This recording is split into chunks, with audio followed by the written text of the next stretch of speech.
नमस्कार,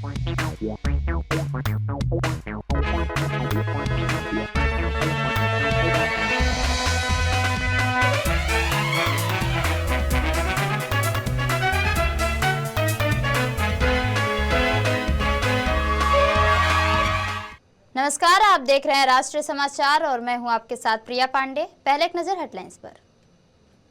भगवान बुद्ध के पवित्र देवनी मोरी अवशेष श्रीलंका रवाना। कोलंबो में 4 से 10 फरवरी तक होंगे सार्वजनिक दर्शन। बजट के बाद राबड़ी आवास पर महागठबंधन बैठक खत्म। विपक्ष का सरकार पर तीखा हमला।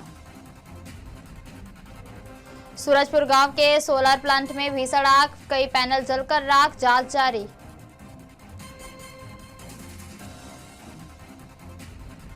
गाजियाबाद की भारत सिटी सोसाइटी में 3 नाबालिग बहनों की मौत, पुलिस जांच में जुटी। सूरत रांदेर में जन्मदिन पार्टी के बहाने युवती से दुष्कर्म का आरोप, 2 आरोपी गिरफ्तार। भगवान गौतम बुद्ध के पवित्र देवनी मोरी अस्थि अवशेषों को अंतर्राष्ट्रीय प्रदर्शनी के तहत श्रीलंका भेजा गया। महाराज सयाजीराव यूनिवर्सिटी बड़ौदा में संरक्षित ये अवशेष नई दिल्ली लाए गए, जहां से गुजरात के मुख्यमंत्री भूपेंद्र पटेल की मौजूदगी में इन्हें कोलंबो के लिए रवाना किया गया। यह पवित्र अवशेष 4 से 10 फरवरी तक श्रीलंका के कोलंबो स्थित गंगारमैया मंदिर में आम श्रद्धालुओं के दर्शन के लिए रखे जाएंगे और 11 फरवरी को भारत वापस लाए जाएंगे। दिल्ली एयरपोर्ट से रवाना होते समय इस ऐतिहासिक और धार्मिक महत्व की यात्रा का वीडियो भी सामने आया। गुजरात के उप मुख्यमंत्री हर्ष सांघवी ने कहा कि यह सिर्फ राजनीतिक नहीं बल्कि गहरी आस्था से जुड़ी यात्रा है और श्रीलंका में लाखों श्रद्धालु दर्शन करेंगे। वहीं राज्यपाल आचार्य देवव्रत ने बताया कि देवनी मोरी गुजरात का ऐतिहासिक स्थल है, जहां से भगवान बुद्ध के पवित्र अवशेष प्राप्त हुए थे और यह दौरा भारत श्रीलंका सांस्कृतिक संबंधों को और मजबूत करेगा। क्या कुछ संदेश देखते हैं भारत और श्रीलंका के बीच देखने को मिलेगा? भगवान बुद्ध के प्राचीन एवं अति पवित्र अवशेषों को लेके आज भारत की टीम श्रीलंका जा रही है। प्रधानमंत्री श्री नरेंद्र भाई मोदी जी द्वारा 2022 से लगातार अलग अलग देशों में भगवान बुद्ध के विशेष एवं पवित्र अवशेषों को भेजा जाता है। कुछ समय पहले ही वियतनाम, भूटान, रशिया के प्रोविंस और आज ये अवशेष श्रीलंका जा रहे हैं। भारत के अलग अलग राज्यों में भगवान बुद्ध के सबसे प्राचीन एवं सबसे पवित्र अवशेष प्राप्त हुए हैं। ये अलग अलग राज्य के अलग अलग जगह पे रखे गए हैं, जहाँ पे लोग दर्शन के लिए जाते हैं।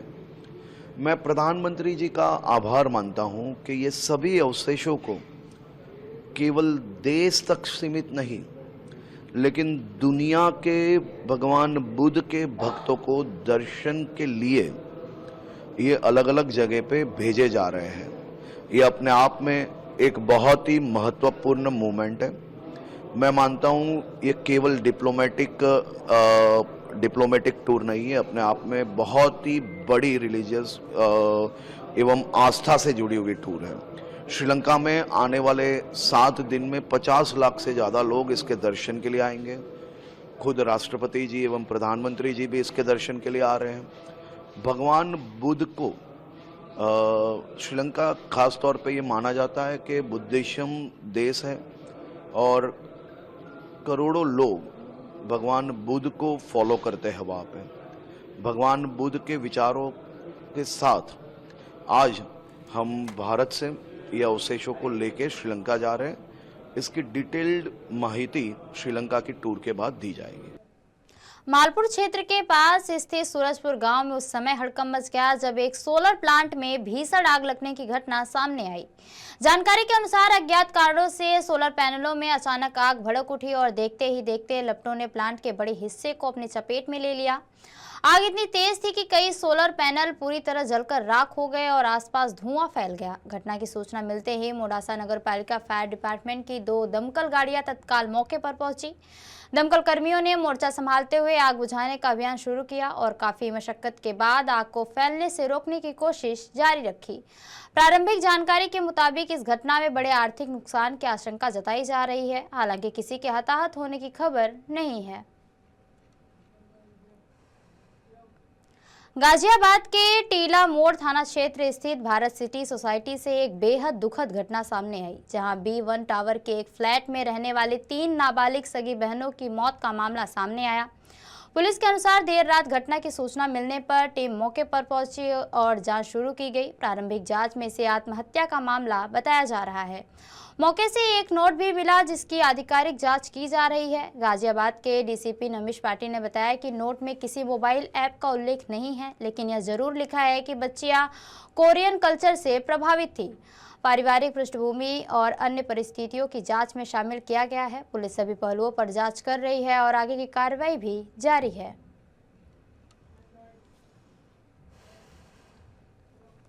सूरत के रांदेर इलाके से एक बेहद गंभीर अपराध का मामला सामने आया, जहां जन्मदिन सेलिब्रेशन के बहाने एक युवती के साथ दुष्कर्म किए जाने का आरोप लगा है। जानकारी के अनुसार सोशल मीडिया के जरिए संपर्क में आए 2 युवकों ने पहले युवती से दोस्ती की और फिर भरोसे में लेकर उसे अपने पास बुलाया। पीड़िता का आरोप है कि आरोपियों ने उसे करीब 20 दिनों तक बंधक बनाकर रखा और इस दौरान नशीले इंजेक्शन देकर बार बार दुष्कर्म किया। किसी तरह आरोपियों के चंगुल से छूटने के बाद युवती सीधे रांदेर पुलिस थाने पहुंची और पूरी घटना की शिकायत दर्ज कराई। पुलिस ने त्वरित कार्रवाई करते हुए दोनों आरोपियों को गिरफ्तार कर लिया है। प्रारंभिक जांच में यह भी सामने आया कि एक आरोपी ने अपनी असली पहचान छुपाकर दूसरे नाम से युवती से संपर्क किया था। फिलहाल पुलिस आरोपियों से पूछताछ कर रही है और मामले की गहराई से जांच जारी है।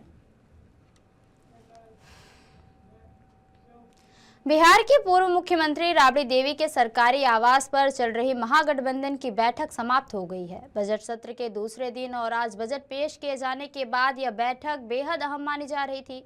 करीब 2.5 घंटे तक चली इस बैठक के बाद बाहर निकले विधायकों ने सरकार पर तीखा हमला बोला। महागठबंधन के विधायकों ने कहा कि अब वे तमाम मुद्दों को लेकर सरकार को घेरे में लेंगे, क्योंकि सरकार के पास जनता को देने के लिए कोई ठोस मुद्दा नहीं बचा है।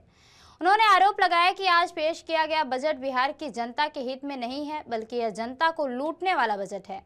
विधायकों ने यह भी कहा कि लोकसभा चुनाव में एनडीए को बिहार से अच्छी सीटें मिलने के बावजूद केंद्र सरकार ने बिहार के साथ न्याय नहीं किया। बिहार की जनता को गुमराह कर सरकार बनाई गई और इसके बावजूद राज्य के हितों के लिए केंद्र से कोई मजबूत बजट नहीं लाया गया। उनका कहना है कि केंद्र का बजट पूरी तरह खोखला है और उसी की तर्ज पर बिहार का बजट भी तैयार किया गया है। और आगे की लड़ाई हम लोग लड़ेंगे। छोटे जरूर हैं, संख्या बल कम है, लेकिन जब 10 में हम 22 थे तब भी सरकार को पानी पिला कर रखे थे। इस बार तो 25 हैं, इस बार और ज्यादा पानी पिलाने का काम करें। मैडम बैठक में क्या कुछ हुआ? बैठक हमारी हमेशा पॉजिटिव होती है। हमारे राष्ट्रीय जनता दल और महागठबंधन की बैठक है जो हमेशा सशक्त और मजबूत रही है। बहुजनों की आवाज है। बेहद कम दर से क्या है, आप लोग की कैसे घेरेंगे सरकार को? देखिए, एक एक कई पर भारी है। आप ये शब्द तो बोलिए ही नहीं कि बहुत कम है। हम जितने भी लोग हैं ना, वो मशीनी जनादेश वाले नहीं हैं। हम जन सैलाब वाले लोग हैं, एक एक कैंडिडेट। इसलिए कम करके मत बोलिए, ये बातें तो बोलिए नहीं। और पूरे आवाम जानती है, पूरा देश जानता है। यूजीसी को लेकर भी चर्चाएं हुई। बिल्कुल, यूजीसी का हम समर्थन करते थे और अभी जो जस्ट एक स्टे लगाई गई है उसके भी लड़ाई लड़ेंगे। उसके भी लड़ाई बहुजनों के हित में जो होगा वो होकर ही रहेगा। के नेता हैं हम लोगों के तेजस्वी यादव जी, फैसला क्या हुआ और नेता प्रतिपक्ष तेजस्वी यादव जी के नेतृत्व में एक बैठक हुई। क्या कुछ बातें होंगी, वो जनहित के मुद्दे हैं, उन सारे मुद्दों को मजबूती के साथ उठाना है। बिहार सरकार पूरी तरह से फेल है। पूरे बिहार में बच्चियां सुरक्षित कहीं नहीं। आप देख रहे हैं कि क्या हाल है, मॉब लिंचिंग हो रही है ना। और बजट भी जो आया है, बजट है कुछ समझ में नहीं आया, इतना छोटा कि बस किताब पकड़ा दिया गया सब लोगों को।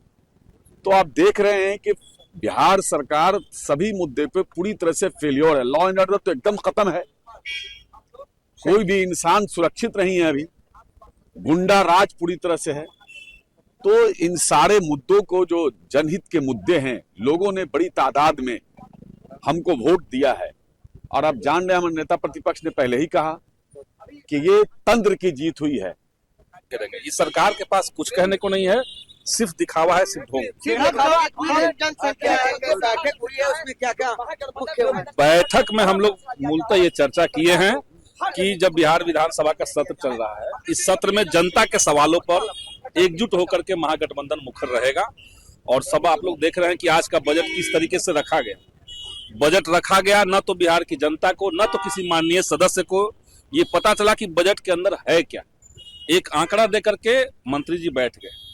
तब बजट में लोगों को जो उम्मीदें थी, सरकार की जो घोषणाएं थी, उस पर बात होनी चाहिए थी। उसके अंदर, बजट के अंदर उसको समाहित रखना चाहिए था। मात्र 12 मिनट में बजट खत्म, मात्र 12 मिनट में बजट खत्म हो गया और सिर्फ आंकड़ेबाजी हुई। कोई ठोस प्रपोजल सरकार का नहीं है। तो हम लोग तो उस पर बात रखेंगे, लेकिन तो 15-20 मिनट में आप लोग की भी बैठक खत्म हुई। नहीं, हम लोग तो 15-20 मिनट बैठक नहीं हुआ। हम लोग को बजट नहीं रखना था। आप लोग की भी सब बैठक लोग 15-20 मिनट में खत्म हो सब लोग ट्रेंड हैं, सबको पता है कि बजट के अंदर क्या क्या हुआ है, क्या क्या नहीं है। बातचीत हुई कि एकजुट होकर के इसको उठाना है, सदन के अंदर भी, सदन के बाहर। पर हम लोग बहुत मजबूती से सदन में आवाज उठा। जनहित के मुद्दे में क्या महागठबंधन एकजुट है? बिल्कुल एकजुट है। ये तो अफवाह चलते रहता है सोशल मीडिया पर, लेकिन हम लोग तो आप देखा कि सभी दल के लोग, हम लोग एकजुटता का परिचय दिया है। हम लोग सब लोग एकजुट हैं। तो देखने की बात है, आप खुद देखिए, कैमरा में देखिए। भाई वीडियो कल देर रात बिहार की पूर्व मुख्यमंत्री राबड़ी देवी के सरकारी आवास पर महागठबंधन की अहम बैठक आयोजित की गई। बैठक के दौरान कई महत्वपूर्ण बिंदुओं पर विस्तार से चर्चा हुई। वहीं विधायकों ने यह भी कहा कि भले ही संख्या कम हो, लेकिन सभी को एकजुट होकर सरकार के खिलाफ मजबूती से खड़े रहना है। दूसरी ओर इस बैठक को लेकर बीजेपी और जदयू के विधायकों ने महागठबंधन पर सवाल खड़े किए। जदयू विधायक ललित नारायण मंडल ने कहा कि महागठबंधन शुरू से ही एकजुट नहीं रहा है और चाहे जितना भी प्रयास कर लिया जाए, सरकार झुकने वाली नहीं है। उन्होंने यह भी कहा कि सरकार विपक्ष को लेकर पूरी तरह रणनीति बनाकर चल रही है।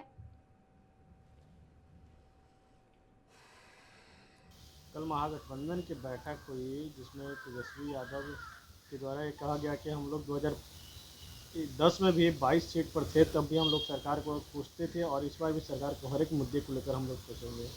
कैसे देखते हैं? अब विपक्ष के नेता हैं, उनका जो काम है वो अपना काम करेंगे। हम लोग सत्ता पक्ष के लोग हैं। हम लोग का जो लोकहित और जनहित की बात आती है काम करने की, उस काम की ओर हम लोग जो है कदम बढ़ाते हैं और करते हैं जनहित के लिए। क्या लग रहा है, क्या इस बार विपक्ष आप लोग को मुंहतोड़ जवाब देगी? जिस तरीके से पिछले बार जब आप लोग नीतीश जी के साथ में थे तो 2024 के समय जिस तरीके से लगातार आक्रमण देखते थे विपक्ष के लोग, क्या उस प्रकार रहेगा आपको? विपक्ष के पास जनहित की कोई मुद्दा अगर सामने आएगी तब तो उनका जनहित से कोई ऐसा जो है सरोकार रहता नहीं है, तो जवाब क्या देंगे? कांग्रेस की ओर से खबर आ रही है कि कांग्रेस के कई जो नाराज विधायक, जो नाराज नेता हैं, शकील अहमद खान, ऐसे जो नए कांग्रेस बनाने की बात चल रही है कि बिहार में कांग्रेस के पैनल ही बिहार में पार्टी खड़ा किया जाए। कांग्रेस का समय समय पर जो है होते रहता है और क्षेत्रीय दल उनसे टूट करके बनते रहते हैं, ये कोई नई बात नहीं है। कल महागठबंधन की बैठक हुई देर शाम बजट सत्र के दौरान और बजट कल पेश हुआ। उसके बाद रणनीति बनाई गई कि जब हम लोग 2010 में 22 सीट पर हुए थे, सरकार को पानी पिला रहे थे, आज भी पानी सरकार को पिलाएंगे। कैसे देखते हैं? देखिए, जो खुद पानी पी रहा है दूसरे को क्या पानी पिलावेगा?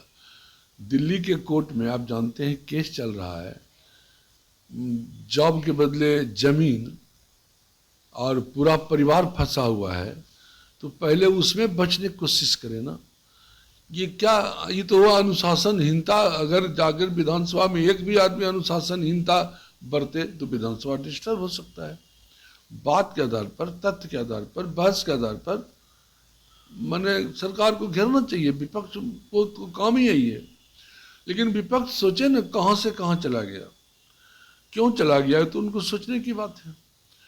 और हम तो चाहेंगे कि विपक्ष को एकदम तैयारी करके आना चाहिए विधानसभा में और सरकार को घेरने की कोशिश करना चाहिए।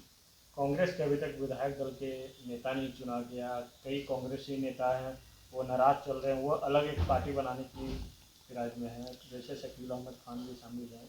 कांग्रेस में तरह तरह की बात चल रही है, दूसरे दल की बात है, जाने उनका दल, उनको मुबारक, लेकिन कांग्रेस का बहुत अच्छा हित बिहार में नहीं हो रहा है। जम्मू कश्मीर के राजौरी जिले के झांगर में स्थित ऐतिहासिक ब्रिगेडियर उस्मान स्मारक पर भारतीय सेना ने राष्ट्रीय ध्वज फहराकर देशभक्ति की एक प्रेरणादायक मिसाल पेश की।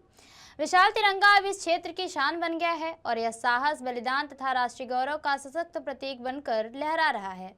यह आयोजन नौशेरा दिवस 2026 की तैयारियों के तहत किया गया, जिसमें स्थानीय युवाओं की सक्रिय भागीदारी भी देखने को मिली। झांगर और आसपास के स्कूल के छात्रों ने चित्रकला, पोस्टर और निबंध प्रतियोगिताओं में हिस्सा लेकर देशभक्ति, सशस्त्र बलों और नौशेरा की ऐतिहासिक विरासत पर अपनी भावनाएं भी अभिव्यक्त की, जिससे यह कार्यक्रम प्रेरणा और राष्ट्र गौरव का संदेश देने वाला बन गया।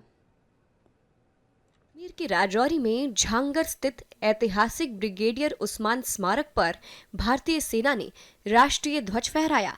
विशाल तिरंगा अब इस क्षेत्र की शोभा बढ़ा रहा है और साहस, बलिदान और राष्ट्रीय गौरव का प्रतीक बन गया है। बता दें, ये समारोह नौशेरा दिवस 2026 की तैयारियों के तहत आयोजित किया गया है और इसमें युवा पीढ़ी की भी भागीदारी रही। झांगर और आसपास के स्कूलों के छात्रों ने चित्रकला, पोस्टर और निबंध प्रतियोगिताओं में हिस्सा लिया। छात्रों ने देशभक्ति, सशस्त्र बलों और नौशेरा की विरासत पर अपनी भावनाएं साझा की। आज हम इस जगह पे खड़े हैं, यहाँ ये ब्रिगेडियर उस्मान मेमोरियल है, जिनका काफ़ी रोल यहाँ पे रहा है जंग को दुश्मनों से छुड़ाने में। तो वो यहीं शहीद हुए थे, उन्हीं के नाम पे ये मेमोरियल बना है। तो 3-4 महीने पहले जब यहाँ पे 53 GR बटालियन थी, उन्होंने टेकअप किया था फ्लैग फाउंडेशन ऑफ इंडिया के साथ कि यहाँ एक बड़ा फ्लैग होना चाहिए, नेशनल फ्लैग।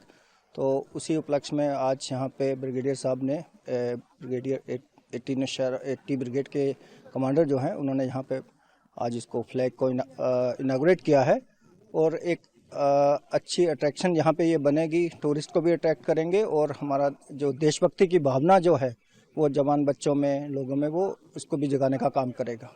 तो बच्चों में काफ़ी एक्साइटमेंट देखिए, लोग बिल्कुल काफ़ी आए हुए यहाँ पे। हाँ, देखिए ये बॉर्डर एरिया में हम खड़े हैं और यहाँ हमेशा लोगों को में ये एक जोश रहता है, क्योंकि ऐसा एक स्ट्रेटेजिक एरिया है जहाँ पे लोगों ने ये बहुत सारे तकलीफ़ें मतलब देखी है, क्रॉस बॉर्डर फायरिंग भी होती है, लेकिन लोगों का जोश होता है, उसी वजह से हम इन चीज़ों से निपट पाते हैं। यहाँ पे जो आज फ्लैग होस्टिंग किया जा रहा है इंडियन आर्मी की तरफ से, ये हमारे लिए बहुत ही एक गर्व की बात है। ये इससे हमारे जो बच्चे हैं इनमें बहुत उत्साह बढ़ेगा और बहुत ही उनकी एक मतलब जो एक्टिविटी है वो बहुत ही एक्टिव होगी। तो इसके लिए हमें बहुत ज़्यादा गर्व है कि ये यहाँ उस्मान मेमोरियल जो है, यहाँ पे पहले ही 1947 में जब यहाँ उस्मान साहब का जो उन्होंने यहाँ बलिदान दिया था, तो इसलिए भी हमें ये बहुत ही गर्व की बात है कि ये हमारी जो झंगड़ की धरती है, यहाँ पे किसी इंडियन आर्मी का जो बहुत बड़ा अधिकारी है, यहाँ पे उन्होंने बलिदान दिया है। तो उसके बाद आर्मी और यहाँ की हमारी जो सिविलियन है, ये एक साथ कंधे के साथ कंधा मिला करके चलते रहे हैं। तो मैं उम्मीद करता हूँ कि आगे भी हम इसी तरह से आर्मी के साथ जो हमारी सिविल पब्लिक है वो इसी तरह से चलती रहेगी। और ये जो आज फ्लैग होस्टिंग किया जा रहा है, ये हमारे इस इलाके के लिए बहुत गर्व की बात है।